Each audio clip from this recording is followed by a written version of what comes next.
Okay, everybody, I think we'll go ahead and get started.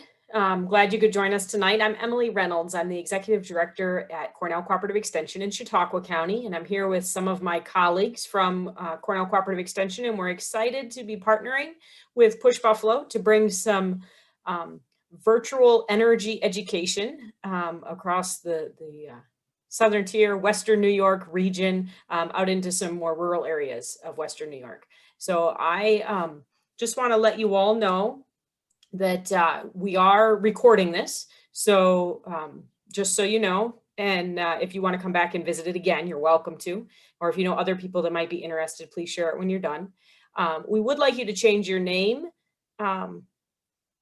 If you would like, you can change your name and mute yourself. So if you have any comments, questions, you can put them in the chat. We are going to monitor the chat, and there will be time for questions, and the presenters will stop and ask if anybody has any questions. So there'll be plenty of time for interaction. So I'm going to go ahead and turn it over to Natalie from Push Green, and she'll do some introductions and get us started on our way. Thank you, Emily. Thank you, everyone, for coming. And if anybody that's, watching the recording, thank you for showing interest. And I just wanted to introduce myself. I'm Natalie Rodriguez. I'm the program manager for Push Green. And my team is here with me today. And I'm happy if you guys could just introduce yourselves. Jay or Lou? Yeah, I can go first. Hello, everybody. My name is Jay, or Jason Posner. I'm an energy advisor with Push Green, and tonight I'll be presenting on an energy assessment, or as many people know, as an energy audit. Thank you. Hi, my name is Lou DeJesus. I'm also a community energy advisor with Push Green, and welcome. And I also we have a special guest today. We have Jim Curry from CJ Brown. If you wanted to just say a couple things or just say hello. Nice to be called a special guest. Thank you. I'm with CJ Brown for the last couple of years, and I'm going to talk about a commercial incentive program that's available from the state. Thank you. Thank you. Okay, and so what I wanted to do, just to start it off, kind of how we did the last time, is just kind of pose a question to everyone and see, a response. So obviously today we're going to be talking about energy assessments and audits. And so usually leading up to that, you're usually thinking of there's obviously something going on in your home. And so my question to you all is, what are some major concerns that you may have in your house that you might want to see answered in an energy assessment? And for me, well, first I say one of my major concerns is my furnace. I'm just interested to know how long it may have before it kind of conks out. And also just how many times a year should I have it cleaned and tuned? That's one question I have. Anyone want to go first after me? I can go. One thing I would wonder about my house is our cold air returns and the airflow. So similar to the furnace question, but do we have the right setup for it's a forced air furnace, and do we have the right amount of air coming in and going out and recirculating through the house to make it as efficient as it can be?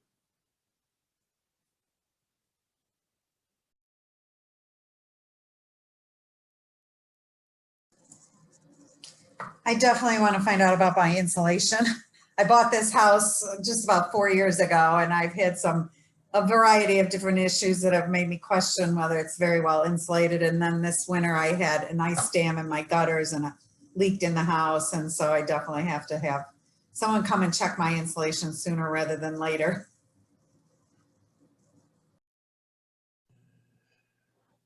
Yeah, I've been worrying about the efficiency of my hot water heater. I know it's when I had my home inspected when I bought it almost 8 years ago. They said it probably had a year or two left, and we're on year 8 of that 1 or 2 years. So I'm imagining that it's less and less efficient. So I'm wondering about that compared to some of the probably newer models that are available now.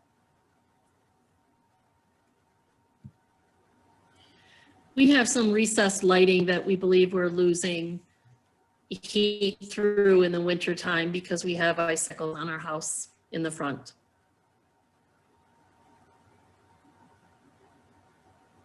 My house was built in the early 60s and it has hot water heat. And believe it or not, it still has the original boiler. So I need to make a decision if and when that fails of combining it with the shower cooking type hot water with the boiler. So that's on my list. I'm kind of a ringer here. I work for a BPI company in Jamestown, New York, and this webinar just really caught my attention. Welcome, Bob. So Thank you. with all the questions that are being asked, hopefully through this PowerPoint presentation, I can answer them all with the information we have to show. Whatever questions you may have afterwards, please feel free to ask, and then we will have a solution for you in the end. And I'll turn it back to Natalie, or should I just go right in? These were all great. Yeah, Jay, this is a good time for you to go right in, and hopefully during his presentation, it'll help answer some questions and give you some tips. Cool. Okay, so let me just turn my video and bring it up. Okay, everyone can see my screen pretty good well. So I'm Jason Posner. I'm with Push Green, and this is the header of which is an energy assessment walkthrough, which we'll be talking about, or as a lot of people know, is an energy audit. The audit should be performed by an BPI certified contractor. For you who don't know what a BPI certified contractor is, it's the Building Performance Institute, and that is the company who sets all the health and safety for the home, the rules that we have to follow as we're doing the assessment. So this is just the header. So there's a lot of information I'm going to go over today. I basically have 10 to 15 minutes. So on this PowerPoint, I squeezed in as much as I could. If I forget anything, please forgive me. So the first slide here, we're going to be talking about a building system or the house as a whole. Hopefully this will explain and show folks how the house works and where your cold air is coming in, where your heat loss is. And let me just get I love this laser pointer. So on the bottom here, if we look, air infiltration is going to be in the basement. On the ground level, if you look at all these blue, purple little arrows coming in through your crawl space, through the attic, or I'm sorry, the rim joist area, you might have windows in there that are old in the basement. Glass block are excellent to have this day and age to seal all that up. So what happens is once the cold air comes in, there are penetrations in the basement ceiling. A lot of folks, most of them have your hot water tank and your furnace where you have stacks going up, or plumbing that they just have holes there and that cold air is rising, as well as you can see coming up the walls here on both sides.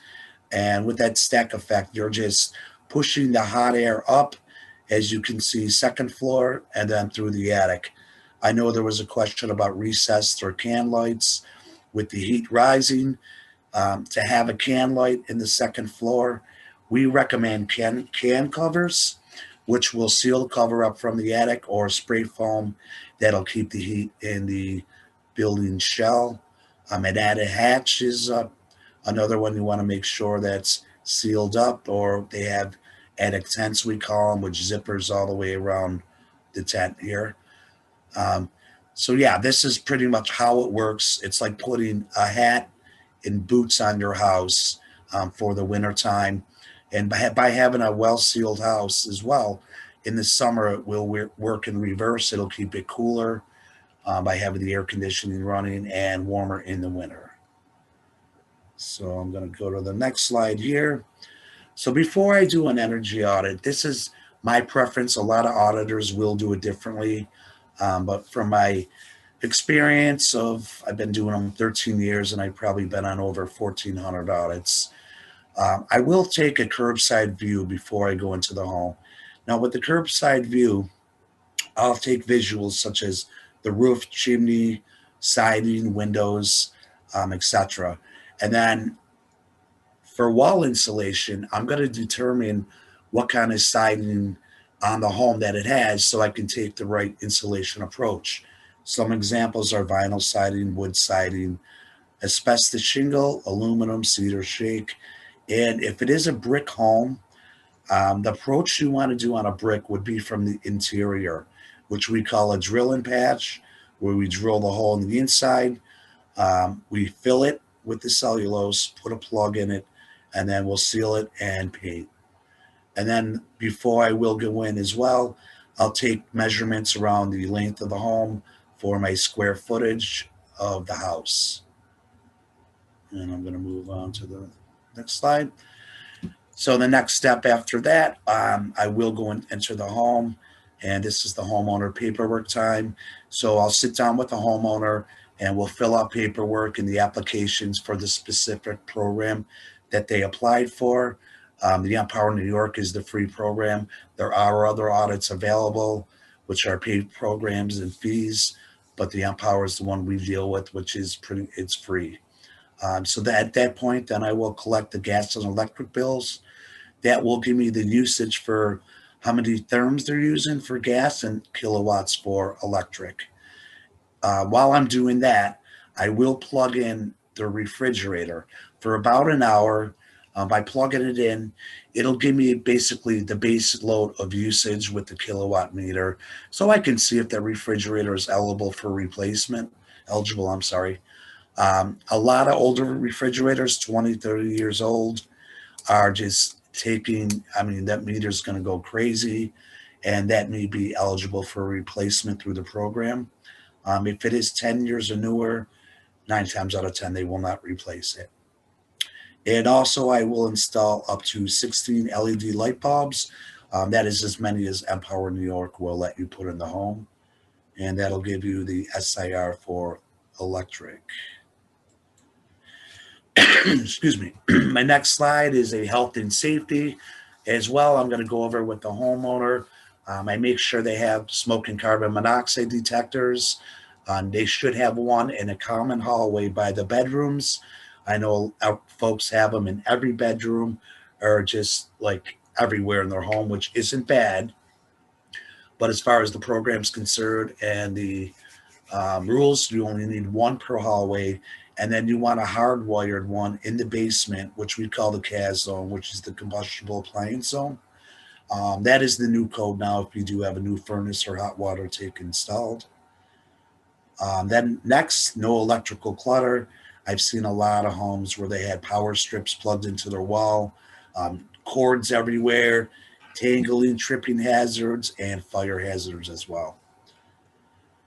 Check for gas leaks on gas lines. This is another step we will do. We will check the gas leaks from the meter of the house up until the furnace and the hot water tank. A lot of unions over time start leaking gas. The way we find them is with our gas leak detector, which is we call the analyzers for the salt. But the gas leak detector will go off. If it does go off, we have a solution that we put on the joints or the unions. It's like a soapy water, and it'll show the bubbling. So the bubbling knows that you have that problem. So if you do have any gas leaks on that site, on the audit, I will do my best to tighten up the leaks.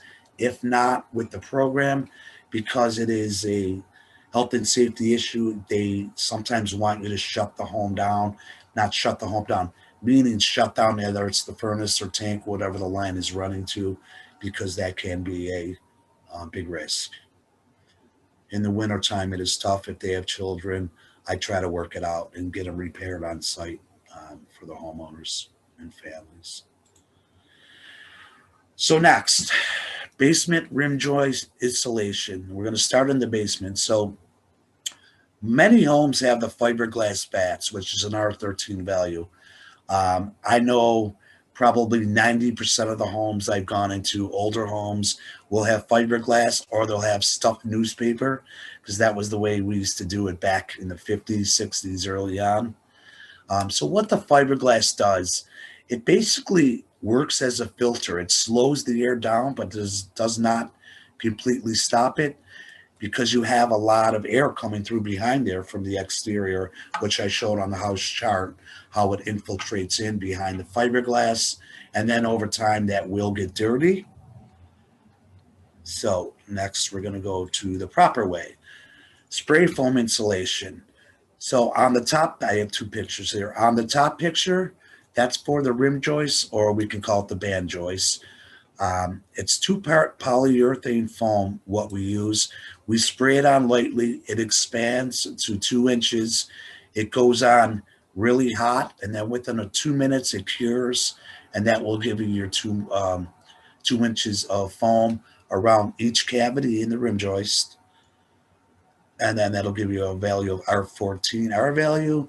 So on the bottom picture is the crawl space. A lot of homes have a half basement and a half crawl, or no basement and a full crawl space. The proper way to do this is, a lot of them down here have dirt floors, and you get moisture on the floors. Over time, they're wet. And what it does is the moisture just comes up the walls, starts cracking them, and it's going to eat the floor along the first floor underneath your home. So the way we do that is we'll lay a 6 mil plastic down, it's polyurethane, evenly or throughout the basement floor.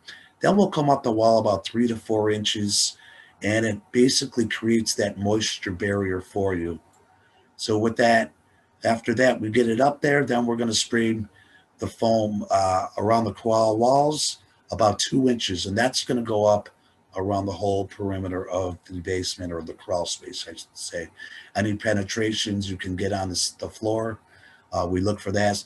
A lot of crawls, there's like no room. You might have 1.5 feet, 2 feet. If you can get a small person down, we will try to do that at best. This is a really nice one. It looks like to work on, which is about 3 to 4 feet. And then my next slide. So the walls, we're making our way from the basement up to the attic. So this is the second approach, dense packing walls. So I apologize, 8 inches. It's 3.5 inches of the wall cavities. The way we do that is we drill a hole every 8 inches between each stud. And then we get our hose in there. There's a machine in the truck. And then we will dense pack the cellulose insulation. So this is the second floor. Right here says the floorboard. We'll put our hose in and we'll start down. As soon as the hose comes up to meet the hole, then we'll turn the hose up to the top, start packing it up. Then it will meet in the middle. We'll put a plug in, seal it, and then we'll put the siding back on. You won't even know it's done. The old school, they used to just drill holes in the side of a house, and you might see homes sometimes in the country where they'll just have, it looks like bullet holes all along their home. On the right here, this is a brick home, and this is the drill and patch I spoke about earlier, where you're going to do the same method for the inside of the home. Use cellulose, dense pack it, put the plug in, seal it, and then you're going to paint it after. And this is the thermal camera. This is the infrared. It's a Flare, which is a big name brand. This will show you all the cold and warm spots in the home. Depending on the temperature, if it is a little warmer, it may not work. Mine is pretty well. Mine works up until 65, 70 degrees. And then it'll give you the opportunity to see over time, cellulose does settle. So when the walls, it may settle, you may be able to top it off on the top, or when you're going in, you can see if all the walls are empty. Therefore, you can propose that for your energy work scope that you will submit to either NYSERDA or in your treat report. Jay, we do have one question in the chat. Yes. It's why is one insulation preferred over another in different areas of the home? So basically in the basement, you want to use the spray foam because that is where at the ground level, the cold air will infiltrate going up. That's where the stack effect starts, down low. So by using the foam, it seals up every nook and cranny of that basement, along with penetrations in your basement floor that you're going to use, which I'll show on the next slide. So in the walls, reason we do a lot, some people with new builds, they will put spray foam in their walls. That is very, very expensive. It will give you a higher R value, but we're talking 3 times the price. You could dense pack all these walls for say $5,000 to $6,000, where if you use spray foam, you're talking in the 20s. So it's up to you if you wanted to use spread. The reason in the walls, if it's an open cavity, you can use it, but because the walls are concealed, you have to open them up, spray in the cellulose. And the cellulose insulation, what it is, it's fluffy. It's made of paper treated with the boric acid, which makes it non-flammable and non-toxic. I know people in the attics when we put it in, rodents don't like to nest in it. I haven't seen any. I haven't heard any stories about it. But yeah, as far as the walls go, and it works as a really good sound barrier. I know around the Buffalo airport, about 5 years ago, there was a project where they did weatherization just to insulate the walls for folks with the cellulose because the airplanes going overhead were so noisy and loud. So that was a big project they did there. Hopefully when I get to the next slide and explain the attic, I will answer the question for that person. So let me just get to here. Okay, so this is the attic insulation. Depending on what kind of attic you have, the picture on the left is a floored attic, which means that obviously there's floors everywhere. You can walk around. A lot of folks have their attics finished where it's living quarters for them. Excuse me. The way we do that is we'll pull up the floorboard and we'll spray dense pack the cavities in the attic about 6 inches in the stud. Some are 8 inches. Either way, we're going to dense pack between each one, and then we'll pull up about every 4 to 5 boards because these cavities run that long. Well, once we're done there, put the board back down, clean up, and then you have your thermal boundary below the attic line. This should be, it could be as cold as it is outside up here. As long as there's proper ventilation, there's gable vents. Sometimes we will install a couple of vents as well, just to make sure that it's adequate with the ASHRAE. I know the ASHRAE is the rule for air circulation. And then on the right, you will see an open blow. So depending on what's pre-existing in the attic, there may be some fiberglass, which might be 3 or 4 inches. Some might be higher. We could do an open blow on top of that. You bring the hose up there and you're going on top. We will set markers up to see. You want to go about 14 inches high. Reason being is because when you go that high, over time, it does settle like it does in the walls as well. And by putting this on top, it's like putting a pillow right over and above that line. With your vents, we will put what's called baffles. They're fiberglass baffles, and that'll give you your airflow above the insulation line. So there's no humidity or anything above on the walls that will start deteriorating the roof, or it will prevent icicles as well. And moving along. Okay, so let's talk about the HVAC system, the heating, the heater, furnace, boilers, hot water tanks. So on the left, I have 2 pictures here of a natural draft furnace and a natural draft hot water tank. On the audit, what we do for these, we test for carbon monoxide levels, which is in parts per million. That'll let you know if it's basically backdrafting or spewing CO into the ambient living area. Um, we want to make sure as well that the gases are going up through the chimney and right around here, and in the furnaces is where we drill the holes. And if it is going down and spilling in, that's not good. You can have a bird in your chimney, or I know a lot of tree branches get up in there and it clogs it. And it's not really safe, and it's not, health and safety wise healthy for you if you're coming up and down, doing laundry. Some folks have bedrooms down there, or a rec room, or however one may be going down. So yeah, as far as no backdraft or spillage from the block chimney. Now, if we're looking over on the right here, this is a power vented high efficiency furnace, a 90% or higher, some are 95. And then that has PVC pipe. Now this vents right out the rim joist, up and out. So it bypasses the chimney, and by it venting out the rim joist, that means you don't have to worry about any of the gases coming back into the home or into the basement. And, it's much safer, much more efficient. And then the photo on the bottom, the hot water tank, that's the same. This is a electric hot water tank. It is plugged in. It does have a condensation pump underneath, and that is going to run out the rim joist as well. You can see they have a line which is wrapped, and right here it is. Okay, moving along. Okay, and air sealing. This is another big thing we look for our work scope. Basement penetrations. Now, when you're doing the rim joists and going around the perimeter of the basement, these are the gaps I was talking about earlier. You might have plumbing going up to a bathroom, or any little gas lines or anything cracked. You can see they put a piece of foam board here and used 1 part foam here. And then over around this line, it looks like that's foamed up.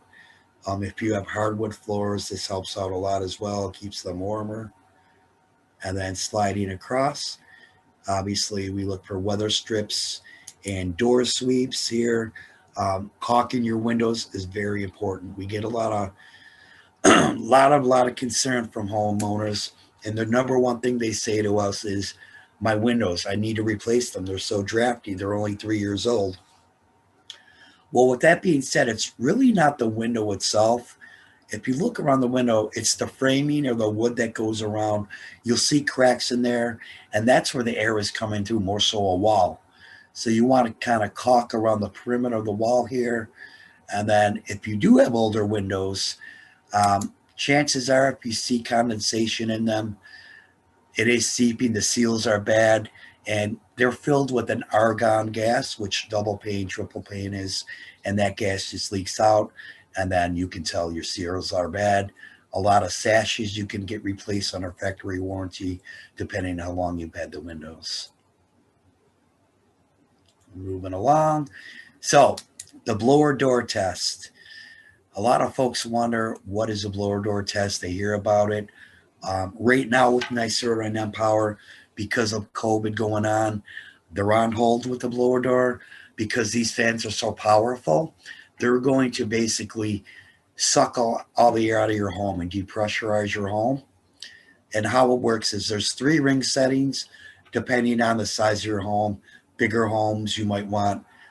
So right here is where you remove the ring. So a bigger home, you'll probably leave 1 ring in, which would be around the side. And then in smaller homes, you would leave 2 in and maybe take out the middle. To run this blower door test, we close all the windows and open all the interior doors, because you want to take the whole house and depressurize it. And as you're sucking all the air out, you're going to reference this to the outside air. We measure it at 50 CFM, which is cubic feet per minute of airflow coming out. And this little gadget that's hanging up is called a manometer. And that's what gives us our reading at 50 CFM. And like I said, it depressurizes the home for an accurate air loss reading. So this test is performed for a pre and post test. So we'll do this on the day we show up for the audit, when we take our measurements, look for the insulation. Audits can take up to 2, bigger homes 3 hours. Smaller homes might take an hour, hour and a half. It depends on who you get and how thorough they are.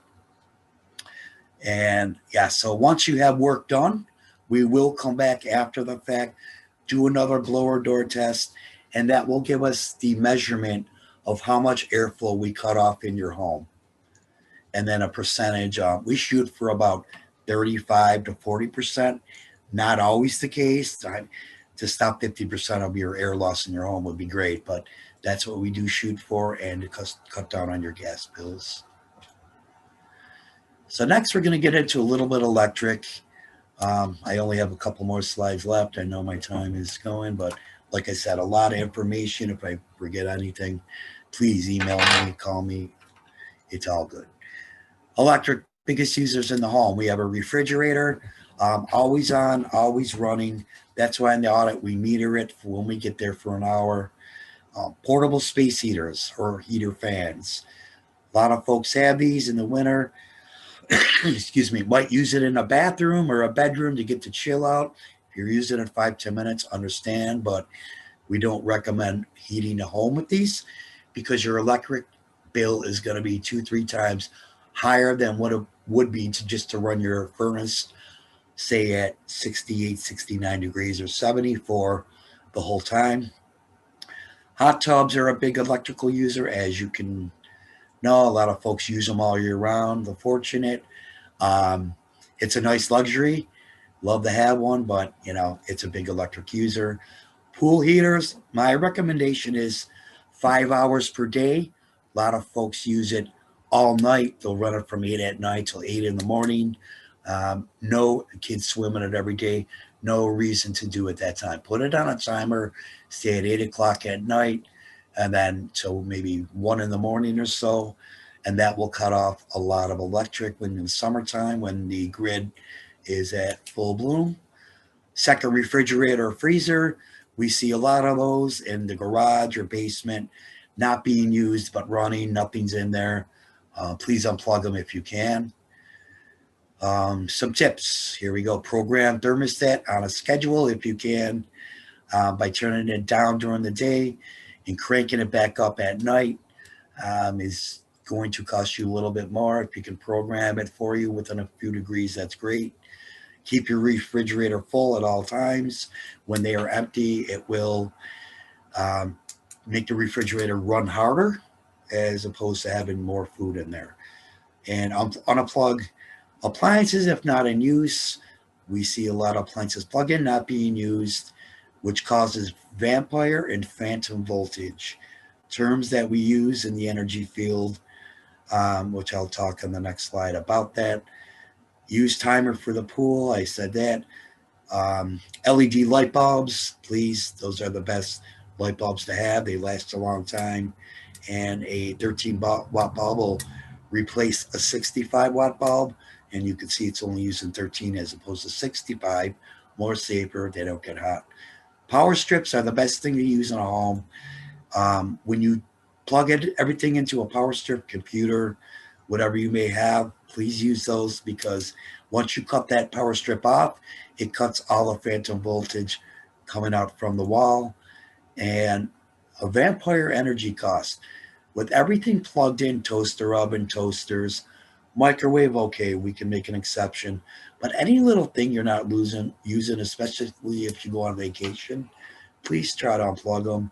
In 1 year on the research, they found Americans spend about $19 billion of wasted energy on vampire alone, which is about $165 to $440 per household, depending on the rates and location. Okay, so I'm winding down here. All the information I collect or an energy auditor collects in your home when they do the audit, there's different reports that they will fill out. There's called a treat report, and then the MCalc, which is a nice sort of calculator report. That's why they call it MCalc, for Empower Calculator. And the thing about the MCalc is the information, as a matter of fact, I'm going to show, I know I have a clip that I want to show you kind of what the MCalc looks like. Okay. Is everyone still with me?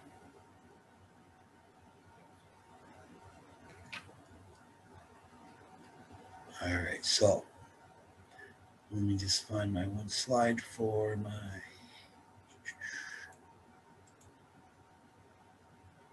Okay, so this is Empower, how we put our information in. After we're done with the audit, we get back to the office, draw the house out, square footage, kind of architect it like through our 3D model. We will put in a DO number, which is the Empower number, how many people in the home, your electric utility company, who it is, gas company, and then heating efficiency, which are the numbers that we recorded off your furnace. And then these numbers, the annual electric usage is how many kilowatts you're using off of your electric bill for the year annually, and your annual gas usage. This customer, John Doe, Mr. John Doe, had 1,862. And then we have our fees, a home performance audit. So on the bottom, these are all the fields that I will fill in for each portion of the home. I'll just go real quick to the insulation section, which is pretty cool to show. So in this home, it's a double. And on it, I found that the walls were empty. It's a wood shingle sided home. The lower is 1,368 square feet. I proposed a dense pack at 3.5 inches, dense pack, and my SIR is a 2.1. 2.0 or higher will certify, make it eligible measure for Empower. And then I targeted my measure here. This is the cost, how much it is at $2.20 a square foot. Here we go, the second floor. There was something in there at one time, it looks like close, which was there, so I called that fair. And then going out, I had the attic floored, and that 1321, I went in at 6 feet because it was a 6-foot studded attic at $2 a square, and that was $26.42. And then my last one was the rim joist in the basement. It was 152 linear feet, not square feet, because we add up all 4 sizes in the basement. And then at 2 inches is 440 a square, which is 668. Then we would check that measure, and that's everything. So everything I check on these tabs, we go to our cover page. We would check them all here, propose them. And this cost summary is going to give you how much the total project was. Kilowatts reduced, it says 301, 9%. That's with the LED light bulbs. And then if you look here, this number here is giving you the therms reduced about 447%. And your annual savings is about $512. And the final E factor is 6.97. So that is pretty much everything I have to show. Is there any questions before or are we holding them for after, Natalie? No, if there's any questions, go ahead, you could. Yeah. Actually, I wanted to show if I can find it. I might have closed it, but I'm not going to open it up again. It was just my information that I submit to Empower, which it's okay. It's just chicken scratch anyway, but it shows how I draw the house up and all my architectural work that I'm kind of proud of. So with that being said, any questions? If not, I can send it over to Jim and we can always take questions next. Let me get over to you, Jim. Give me a second.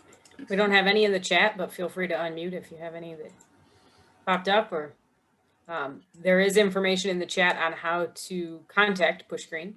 So there's an email there and a phone number as well. And there's that's my information. And with that being said, I'm going to turn it over to Jim Curry at CJ Brown, talking about a little commercial in his sector. Thanks, Jay. I appreciate it. I wanted to thank Natalie and Push for putting this together in concert with the Cornell Co-op. I appreciate the opportunity. CJ Brown was actually started in the late 80s by a fellow named Chris Brown, and his primary focus was on industrial companies, and he was able to try to help them with their processes and try to improve their efficiencies. Mike Conway, who is the current owner, bought the company in the early 90s. Mike had a history of commercial industrial energy conservation with a Fortune 500 company, and was involved in what was referred to as performance contracting in the early days, and has morphed into some different terms through the years. But he kind of changed the direction of the firm and turned it into a company that supported owners in their efforts to reduce energy consumption and help them put together opportunities to reduce the costs of running their facilities. Primarily in the public sector was Mike's original involvement. He also started a building commissioning and retro commissioning opportunity or program within CJ Brown. And much of facilities in New York State, especially those that come out of the State Construction Fund and DASNY, those facilities require a commissioning format that CJ Brown is one of the authorized agents that are allowed to do that in New York State.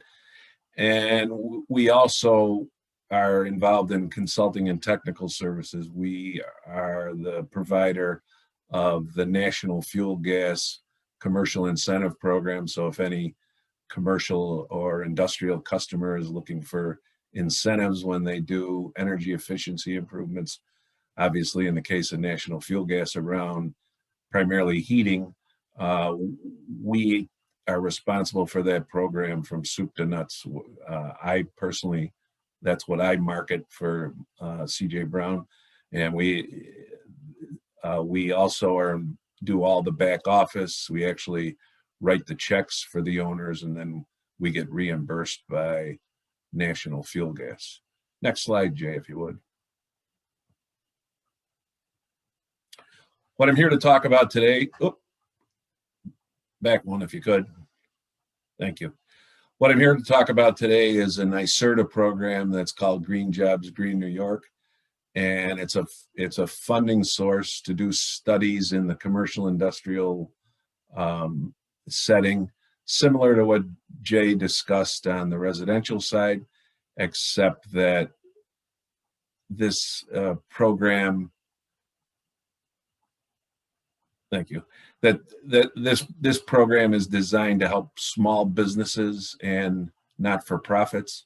What it does is we can, when a customer enters into an agreement, we would conduct an energy study and provide energy savings recommendations. And NYSERDA basically funds the cost of the study to the energy and analyst companies like CJ Brown, minus a small fee that the owner is expected to pay for. Next slide, if you would.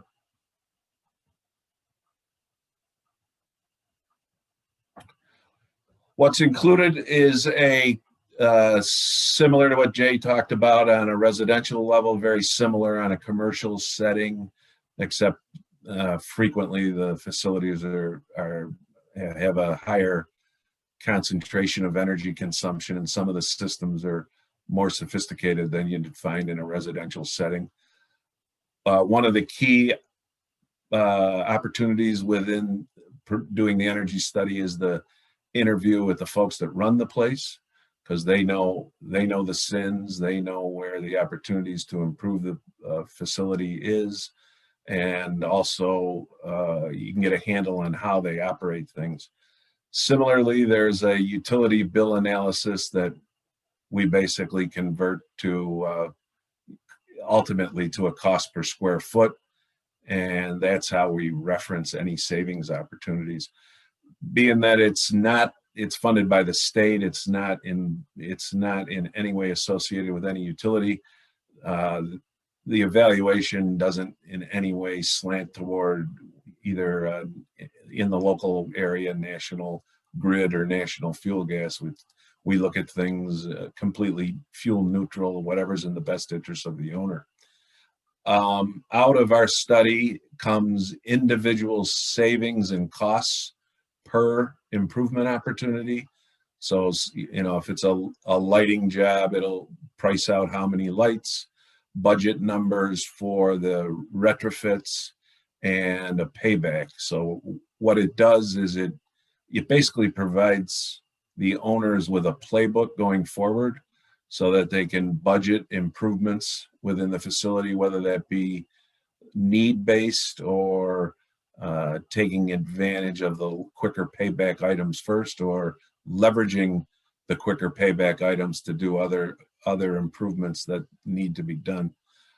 As you can see, who's eligible, it's any small commercial business with less than 100 full-time equivalents, and not-for-profits of any size. So the Green New York program is set up for those folks. Next slide, if you would, Jay. This kind of gives you an idea of the value based on how many employees you have. It's maximum of $500 if you have 100 employees, down through the various levels. And if any work is done to provide any of the recommendation improvements, that fee is waived. So that's pretty much an overview of Green Jobs, Green New York. I like to say that the most important thing it does is, if you're a commercial facility owner, is that you know where you stand as far as best practices and the various improvements that are available, and what kind of payback you have for the investment. So you can put together budgets for your next fiscal year based on some logic, and it helps whoever is putting together the budgets to help sell it to the next level of the organization. Or if you're a small enough business where it's your own business, you can convince yourself on the value. So I would say that's pretty much it, unless anybody has any questions.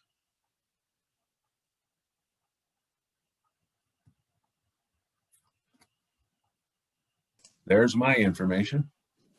Great. Thank you for joining us. I don't see any in the chat, but if anybody has anything they want to unmute and ask any questions.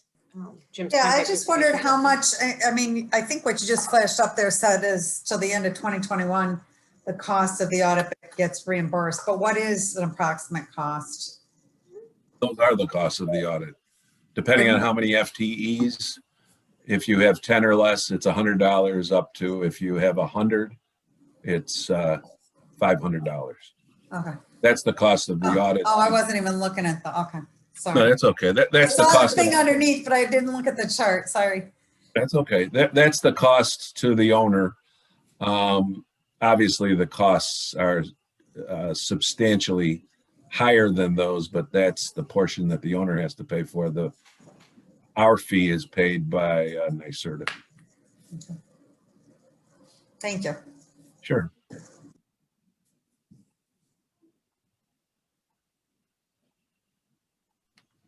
I have a question. Sure. So if what you're saying is you present a package, there's like lighting measures, maybe heating upgrades.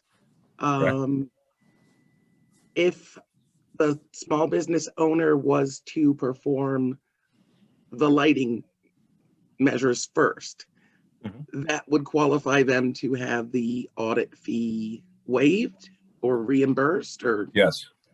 Yes. As long as they do, say there's 5 or 6 items we come up with, and, you know, budgeted installation cost, budgeted savings with each, as long as one of the measures is selected, the actual owner's share of the study costs are waived. Thank you. You're welcome. It seems like it's so obvious that you could do 1 million of these, but it's the traction is comes and goes. We get spurts every so often, and it's always hard to figure out why we get a bunch of studies and then we don't get a bunch of, it's kind of to me, it seems like a no-brainer, but I guess it's working, but we could use more, that's for sure.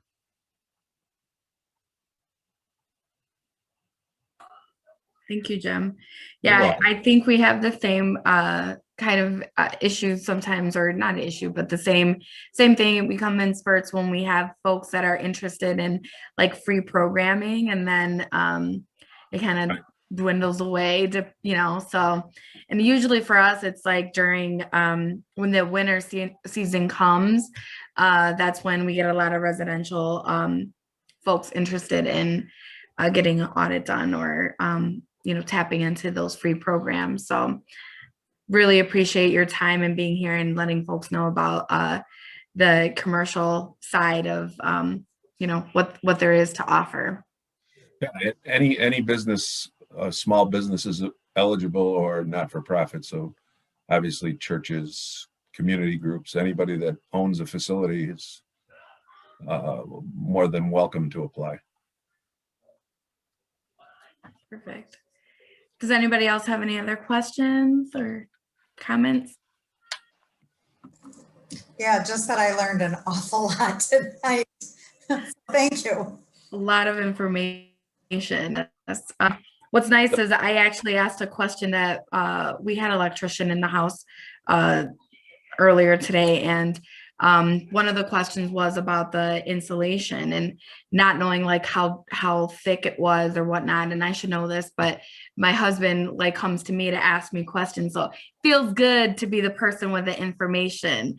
So I appreciate you guys and giving me this information, and I appreciate all of your time. Jay, that was a great presentation. Jim, that was great also.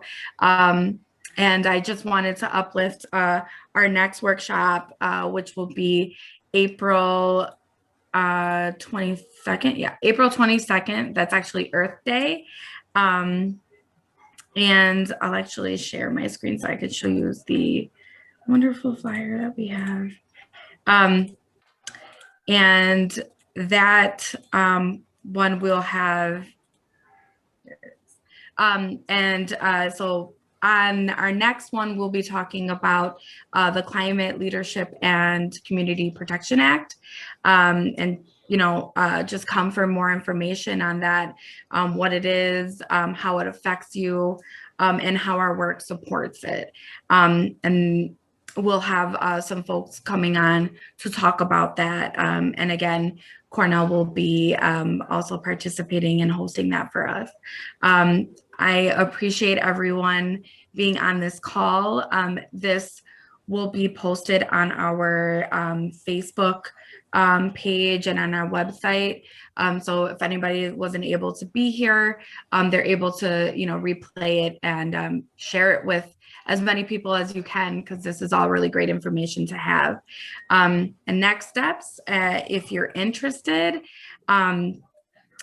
to give us a call or email us. Our email is pushgreen@pushbuffalo.org, and you'll get one of us to answer any of the questions that you may have, or if you're interested in moving forward in either the residential audit or the commercial, we could point you in the right direction.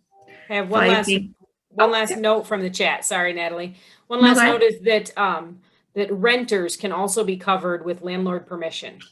So yes, these programs are available for everyone. So homeowners, renters, yeah. So just an additional. Yeah. No, that's great. That's great, because a lot of folks don't know that either. So thank you for that.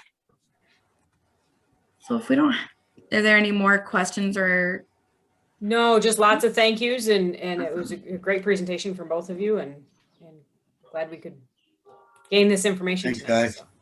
Thanks for your help. Appreciate it. Appreciate it. Thank Good you, night now. everyone. Thank you all. Have a great night. Thanks, Have a good night. everybody. Have a good night. See you Thursday.